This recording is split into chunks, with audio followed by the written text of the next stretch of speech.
In this next tutorial, I'm going to show you how to use the member input pages. I'm going to start with a one-branch connection example. So here you can see that you have the option to define a chord and one branch. First, you can pick the section size, so you can select any section from these different databases, where the CHS and RHS databases are drawn from the handbook, except for these custom sections here, which we defined in the previous tutorial that you can pick from. You can also select between the CSA G40 section types and the ASTM A500 section types, which have a different design wall thickness. So if we stay with the CHS G40 section database, we can now select between any section type which is listed in the handbook. You can go ahead and pick a random one for this example, and likewise for the branch, we'll pick a slightly smaller section. The next step would be to define the forces acting on the chord at the connection. So this can be an axial force, shear force, or moment. Also, you can define an external reaction and external moment reactions. You can also select your steel grade, either 350W steel from CSAG 40.21 standards or ASTM A500 grade C steel. For rectangular sections, you can also specify the X or Y axis, and that depends on the orientation you want the branches or chord to be at. For more information, you can always hover over these information buttons. For the branch, you can define an axial force, an in-plane moment, or an out-of-plane moment, and then also an angle with respect to the chord, as well as the steel grade and axis as well. So I'll go ahead and start adding some numbers. So we can start simple with just 100 kilonewtons on the branch and a 90-degree branch angle. And if we press enter on our keyboard or return or the preview result button, you'll immediately have the outputs pop up. So that includes an image so you can see what your inputs are. So for instance, we can see that positive is equivalent to 100 kilonewtons on the branch in tension, and if we made that negative, it would be in compression.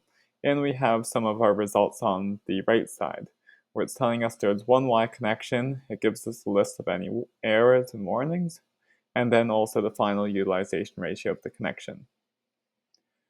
As I said, you can also add in-plane and out-of-plane moments to this one branch connection, so we can add a bit of that. And you can see those populate on the image and the new connection types in the summary of connections. If we want to add an external reaction, we could now make this an X connection, where for the external force, because it's not compression or tension, it's just up or down, by default, positive means up and negative means down. So if we do 100 kilonewtons, we're going to have a reaction force on the bottom of the chord acting up. And of course, if you put a negative, you would see that you have a Y connection, not an X connection, and this arrow is downwards. So it's always good to check your connection inputs using the image. Likewise, you can see here that the axial force, shear force, and moment is split up between left and right.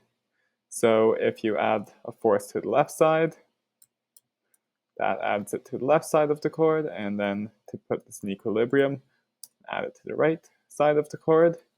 Same with moment, with shear force, and with moment. And as you go, you can see the different sign conventions which are built into the program.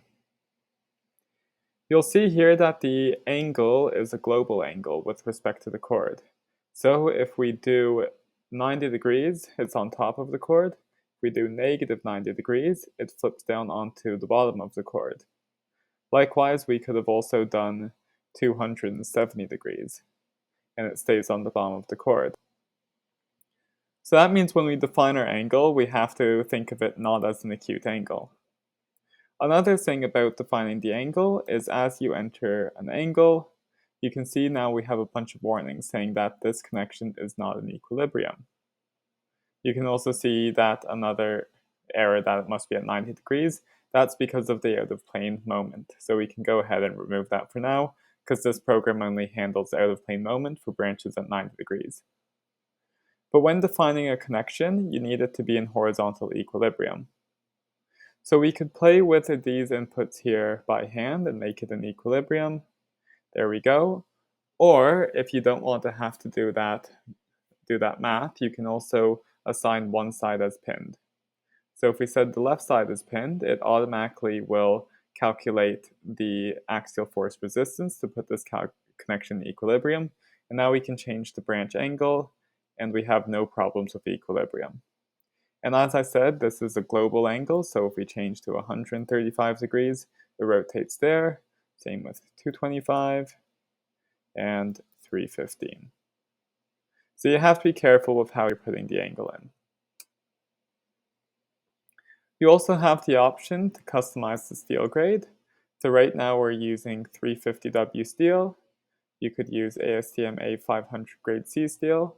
We'll get an error here because the branch yield strength needs to be at least as needs to be lower or equal to the cord yield strength. And then we can also customize it, where we can enter the yield stress and the ultimate stress separated by a comma. So if we wanted to use 300 MPa and 400 MPa, we could do that as well.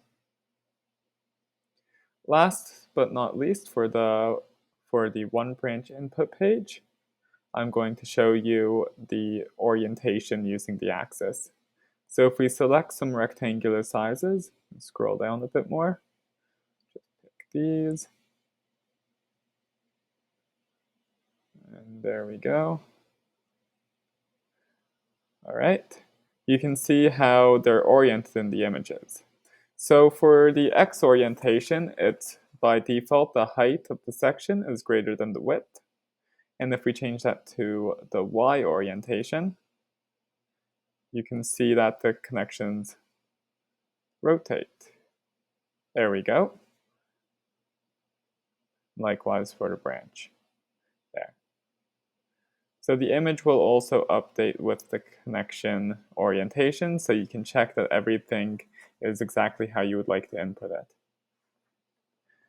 Also, as I mentioned, you can give your project name or not and save the connection. So we could go one branch example. We can save that.